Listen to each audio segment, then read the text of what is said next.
हे दोस्तों, $1 मिलियन 12 महीने में कैसे कमाए जा सकते हैं? वेल, इसका answer to be very honest काफ़ी सिंपल है, लेकिन सिंपल चीज़ ज़रूरी नहीं है आसान भी होती है।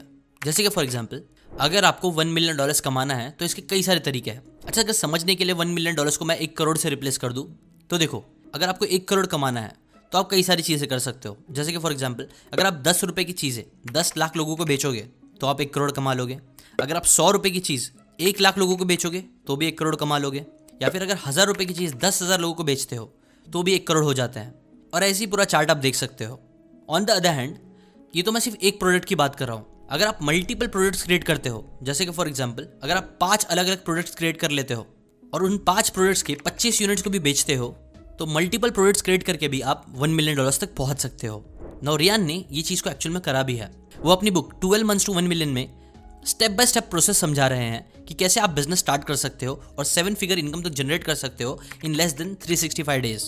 अगर आपको नहीं पता तो बता दूं, ऑथर रियान मॉरिन जो थे ना, उन्होंने सिर्फ 24 साल की उम्र में ही मल्टीपल कंपनीज के फाउंडर बन चुके हैं। एक तरफ जहां पे 24 साल के लोग ये फिगर आउट ही नहीं कर पाते कि उन्हें जिंदगी में करना क्या है, वहीं दूसरी तरफ रियान इस टाइम पे ही एक मिलियनर बन चुके थे। उनके 2 सक्सेसफुल स्टार्टअप्स को उन्होंने मिलियंस ऑफ डॉलर्स में सेल भी कर दिया था, जिससे वो एक अच्छी लाइफ जी रहे थे। और ये चीज़ कर पाने की जो स्ट्रैटेजीज टैक्टिक्स थी, उसे ही चलो समझने की कोशिश करते हैं उनकी स्टोरी के थ्रू। रियान ने देखो, जब अपना फर्स्ट बिजनेस वेंचर जेन एक्टिव स्पोर्ट्स नाम का चालू किया था, तो वहां पे वो योगा मैट्स, टॉवल्स और बहुत सारी चीजें सेल करते थे। ना ये चीज फिजिकल बिजनेस था। ना ये जो फिजिकल बिजनेस था वो एक्चुअल में लॉस मेकिंग बिजनेस था, क्योंकि उनको हमेशा इन्वेंट्री, एम्प्लॉयज की सैलरी, एडवर्टाइजमेंट, ऐसे कई सारी चीजों के पीछे काफी खर्चा करना पड़ता था, जिसकी वजह से उनके पैसे हमेशा खत्म हो जाते थे, जो उनकी काफी बड़ी गलती भी थी। उन्होंने बोला उनके पास बिजनेस करने का कोई स्ट्रक्चर, गेम प्लान नहीं था। वो बस अपने मन के हिसाब से चीजें करते जा रहे थे और ये चीज ही उनको बहुत भारी पड़ रही थी। इनफैक्ट वो अपने सारे पैसे बिजनेस में इन्वेस्ट कर देते थे, जिसकी वजह से वो कई बार घर का रेंट भी नहीं भर पाते थे और इसी वजह से उन्हें अपने फ्रेंड के घर पे भी सोना पड़ता था, रहना पड़ता था। बट फिर उन्होंने कुछ इंटरेस्टिंग चीज की। उन्होंने अपने जेन एक्टिव स्पोर्ट्स को फंड करने के लिए फ्रीडम फास्टलेन नाम का एक पॉडकास्ट करना स्टार्ट किया, जहां पे वो इन्फ्लुएंशियल पर्सनैलिटीज जो बिजनेस के डोमेन में अच्छा पैसे कमा रहे थे, कई बिजनेसेस सक्सेसफुली रन कर रहे थे, उन्होंने उन्हें अपने पॉडकास्ट में होस्ट करना चालू किया। ऐसे कई सारे इन्फ्लुएंशियल पर्सनैलिटी से विजडम गेन करते करते उन्होंने अपने जेन एक्टिव स्पोर्ट्स को अमेज़न पे लॉन्च किया, जिसके बाद उन्होंने अच्छे लोगों से सीख के सिस्टम एंड प्रोसेसेस बनाए और इस चीज़ ने ही उनके लॉस मेकिंग बिजनेस को फिर प्रॉफिटेबल भी बना दिया। और इससे पहले कि ये जो कंपनी थी वो $1 मिलियन का रेवेन्यू हिट करती, उससे पहले एक बहुत बड़ी फर्म थी, प्राइवेट इक्विटी फर्म, उसने रियान को पैसे दिए और इस कंपनी को खरीद ली। यहीं से उनकी जो मिलियनर बनने की जर्नी थी ना, वो हिट होना स्टार्ट हुई। जेन एक्टिव स्पोर्ट्स को सेल ऑफ करने के बाद उन्होंने अपनी सेकंड स्पोर्ट्स और न्यूट्रिशन कंपनी लॉन्च करी, जिसमें वो प्री वर्कआउट सेल करते थे। ना ये बिजनेस को भी स्केल करने के लिए उन्होंने इसे एक प्राइवेट कंपनी को बेच दिया, जिसके बाद he started working on his third venture, जो थी हेल्थ ऑयल से रिलेटेड। और गेस व्हाट, इसे भी उन्होंने प्रॉफिटेबल बनाया। अब यहाँ पे सीखने वाली बात यही है कि रियान ने ऐसी कौन सी बिजनेस स्ट्रैटेजी सीखी, अप्लाई करी, जिसकी वजह से वो इतने सारे बिजनेस खड़ा कर पा रहे थे और उसे बेच भी पा रहे थे, वो भी बस कुछ ही महीनों में। तो इसका पहला आंसर आता है व्हाइट लेबल प्रोडक्ट। रियान के सक्सेस का सबसे बड़ा सीक्रेट था कि वो चाइना और वियतनाम पे जो ऑनलाइन वेबसाइट्स होती है, जैसे कि अलीबाबा, वहाँ से वो लोअर कॉस्ट के प्रोडक्ट्स को मंगवाते थे बल्क में और फिर उसे अमेजोन पे अपने ब्रांड का थप्पा मार के हाई प्रॉफिट्स में उसे बेचते थे। ना ये जो प्रोडक्ट्स होते हैं जिस पे आप अपना थप्पा लगा सकते हो, उन्हें व्हाइट लेबल प्रोडक्ट्स बोला जाता है। इसका क्लासिक एग्जांपल है माइक्रोमैक्स कंपनी का, जो चाइना के प्राइवेट कंपनी से मोबाइल फोन्स इंपोर्ट करवाती थी और उनके ऊपर माइक्रोमैक्स की ब्रांडिंग करके वो फोन को सेल कर देते थे। मतलब बेसिकली माइक्रोमैक्स कंपनी का कोई मैन्युफैक्चरिंग प्लांट नहीं था, वो बस ब्रांडिंग करके सेल कर रहे थे। और यही चीज़ ऑथर भी करते थे, जो उनका नंबर 1 सीक्रेट भी था। अगर अब हम वापस बुक की बात करें तो ये बुक को बेसिकली ऑथर ने 3 स्टेजेस में डिवाइड करा है, जो वो बोलते हैं आपको फॉलो करना चाहिए $1 मिलियन तक पहुंचने के लिए।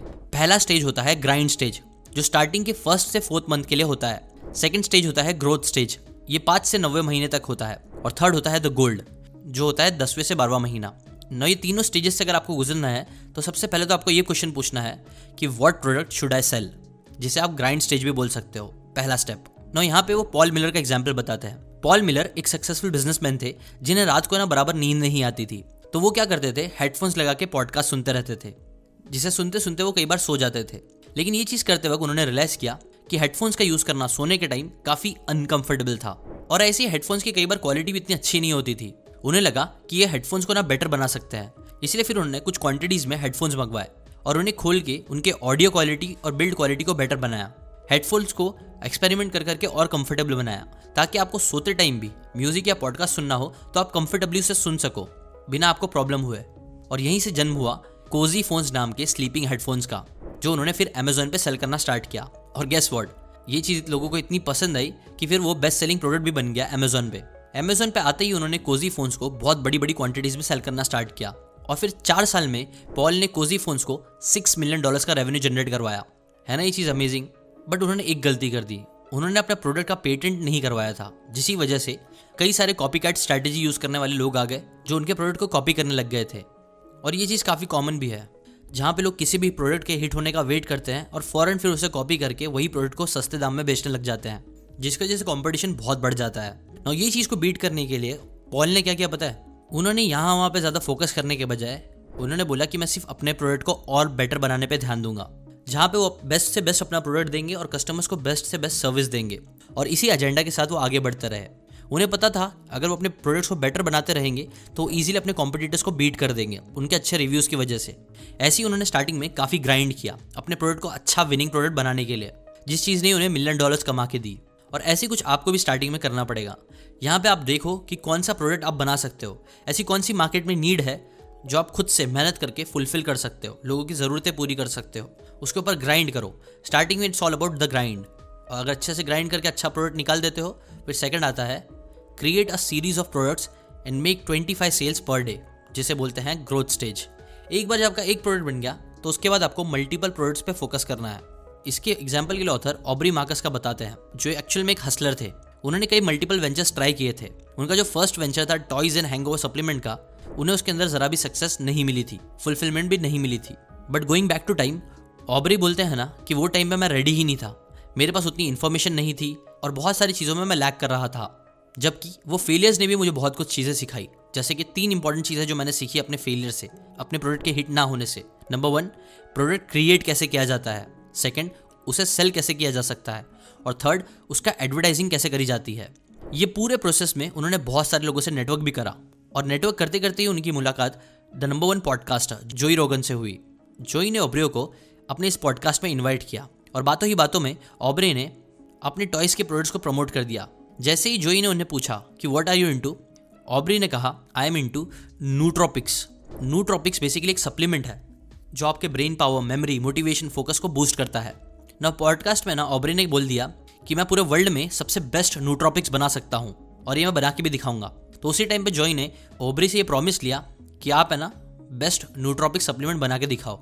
इसके बाद ऑब्री ने बहुत सारी रिसर्च करी, एक्सपेरिमेंट्स करे और एक बेस्ट प्रोडक्ट बना भी दिया। और प्रोडक्ट बनाने के बाद उसे उन्होंने जोई रोगन को टेस्ट करने के लिए दिया। नाउ जोई ने जब उसे ट्राई किया तो उन्हें काफ़ी पसंद भी आया, इसलिए फिर उन्होंने ऑब्री के साथ पार्टनरशिप करने का डिसीजन लिया और वो अपने इस सप्लीमेंट को फिर अपने मिलियंस ऑफ फॉलोअर्स के सामने लेके आने लग गए, जिसके बाद वो प्रोडक्ट धड़ाधड़ बिकने लग गया। इस प्रोडक्ट का नाम था अल्फा ब्रेन। जो सेल्स थे फिर स्काई रॉकेट होने लग गए, इतना ज़्यादा ऑर्डर होने लग गया कि उनके पास इन्वेंट्री ही नहीं बची। और गेस व्हाट, इसके बाद फिर उन्होंने अपना दूसरा प्रोडक्ट लॉन्च किया। ये जो दूसरा प्रोडक्ट था वो रिलेटेड टू मूड था और इस प्रोडक्ट का नाम उन्होंने रखा न्यू मूड, जो बेसिकली आपका मूड इंप्रूव करने के लिए हेल्प कर सकता है आपको। और यहीं से शुरुआत हुई ऑनिट नाम की कंपनी की, जिसके अंदर मल्टीपल प्रोडक्ट्स को वो सेल करके मिलियंस ऑफ डॉलर्स कमा रहे हैं। ऐसे ही सेकंड स्टेज में एक बार जब आपको समझ में आ जाता है कि एक प्रोडक्ट कितना हिट हो सकता है, तो ऐसे ही आप मल्टीपल प्रोडक्ट्स क्रिएट करना स्टार्ट करो, उसी नीच से रिलेटेड या उससे अलग भी चलेगा। बस अगर आपके पास मल्टीपल प्रोडक्ट्स है जिसे आप सेल करोगे तो वो सारे कंबाइन करके आपको काफ़ी अच्छा रेवेन्यू दे सकते हैं। ये चीज़ों पर आपको फोकस करना है 5वें से 90 महीने तक। और फिर आता है लास्ट स्टेज, जिसे बोलते हैं गोल्ड स्टेज, जहाँ पे आप यूज़ कर सकते हो एडवर्टाइजमेंट का। इस स्टेज पे आपका मैक्सिमम फोकस प्रोडक्ट को एडवर्टाइज और मार्केट करने में होना चाहिए। ये स्टेज में आपको गूगल एड्स, फेसबुक एड्स या किसी इन्फ्लुएंसर्स को पे करके अपने प्रोडक्ट को जितना हो सकता है उतना प्रमोट करवाना चाहिए, ताकि उसे अच्छे से अच्छी मार्केटिंग हो सके और वो मिलियंस ऑफ कस्टमर्स तक रीच कर सके। यहाँ पे आपकी क्रेडिबिलिटी भी एस्टैब्लिश हो जाती है। ये प्रोसेस आपको कॉस्टली लगेगा, इस प्रोसेस में आपको कॉन्स्टेंटली री इन्वेस्ट करना पड़ेगा ताकि आप उसे बड़े स्केल पे लेके जा सको और ज़्यादा पैसे कमा सको। नाउ स्टार्टिंग स्टेज में अगर आपने अच्छे से ग्राइंडिंग करी है, अच्छे प्रोडक्ट क्रिएट किए हैं, तो इस स्टेज में आपको काफ़ी अच्छे रिवॉर्ड्स भी मिलेंगे। और इसके साथ साथ आपको 2 चीज़ें और करनी है, जो 4th पॉइंट है, tweaking your product for a year. Tribe fitness के ओनर जेरेमिया किंगमैन ने अमेजोन पे अपना प्रोडक्ट रजिस्टर करके लिस्ट कर दिया था। ये एक सेलफोन आर्म बैंड प्रोडक्ट था जो उन्होंने चाइना से वाइट लेबल किया था। फर्स्ट बैच के लिए उन्होंने सिर्फ 400 प्रोडक्ट्स को इंपोर्ट करवाया था, क्योंकि उनको पहले पता करना था कि ये प्रोडक्ट सेल कर भी सकते हैं कि नहीं, और कस्टमर रिव्यू सबसे इंपॉर्टेंट होते हैं। इसीलिए उन्होंने पहले कुछ ही प्रोडक्ट्स को इंपोर्ट करवाया, फिर कस्टमर्स के आउटपुट लिए और उसके हिसाब से चेंजेस कर रहा है। जैसे कि फॉर एग्जांपल पहले बैच में कस्टमर्स को आर्म बैंड्स बहुत छोटे लग रहे थे, दूसरे बैच में आर्म्स बैंड का साइज काफ़ी बढ़ा दिया गया था, बट फिर ऐसी चेंजेस करते करते उन्हें परफेक्ट साइज भी मिल गया। ऐसी कस्टमर्स के फीडबैक लेते लेते उन्होंने ऐसा आर्म बैंड डिज़ाइन कर दिया जो कस्टमर्स पहन के बहुत खुश थे। और इसी तरीके से जो ट्राइब फिटनेस के आर्म्स बैंड थे वो मार्केट प्लेस में एक यूनिक प्रोडक्ट बन गया। ट्राइब फिटनेस ने 3 महीने में ही उस 25 सेल्स पर डे के मैजिक नंबर को क्रॉस कर दिया। और ये सब कैसे हुआ? जस्ट बिकॉज उन्होंने अपने पार्टनर के साथ बहुत सारे एक्सपेरिमेंट करे, अपने प्रोडक्ट्स को इंप्रूव करा और साल के एंड में अपने कॉम्पिटिटर्स के कंपैरिजन में 4% पॉजिटिव रिव्यू ले लिए, जिसने कई बार सारा गेम बदल दिया। और लास्ट पॉइंट आता है ऑथर्स सीक्रेट। ये एक सीक्रेट ने रेयान मॉरिन को मिलियनर बनने में काफ़ी हेल्प करी। रेयान विनिंग प्रोडक्ट को होलसेल में चीपर रेट्स पे खरीदते थे और अमेजॉन FBA पे रजिस्टर करके हाई प्रॉफिट मार्जिन पे बेच देते थे। अब अमेजॉन FBA क्या होता है? तो बेसिकली अमेजॉन FBA पे अगर आप एक सेलर रजिस्टर करते हो तो अमेजॉन आपको storage, free shipping, fast delivery और बहुत सारी फैसिलिटीज़ प्रोवाइड करता है, जिससे वो सिंपली चीपर रेट्स पे विनिंग प्रोडक्ट खरीदते हैं और फिर अमेजॉन पे हाई मार्जिन पे रीसेल कर देते हैं। ऑथर कहते हैं इनिशियली आपको डिफिकल्टीज आएगी, बहुत डीप रिसर्च करना, नॉलेज लेना, ये सारी चीज़ें होती रहेगी, लेकिन बस आपको वो मैजिक नंबर्स हमेशा याद रखना है जो है 25 सेल्स पर डे, जिसका कॉस्ट होना चाहिए इतना। और ये अगर आप कर लोगे तो आप उन मैजिक नंबर्स को अचीव कर लोगे साल के एंड तक, उससे पहले भी। ना ये थी एक short summary 12 months to $1 million की। अगर आप ऐसी बुक समरीज में इंटरेस्टेड हो तो इस चैनल को सब्सक्राइब करके बेल आइकन जरूर दबाना। मैं ऐसी अमेजिंग समरीज आपके लिए हर हफ्ते लेके आता रहूंगा। प्लस अगर आपको अपने अंदर बुक रीडिंग की हैबिट को डालना है तो मैंने डिस्क्रिप्शन में सीक एंड बुक क्लब की लिंक भी दी है जो एकदम फ्री टू रजिस्टर है।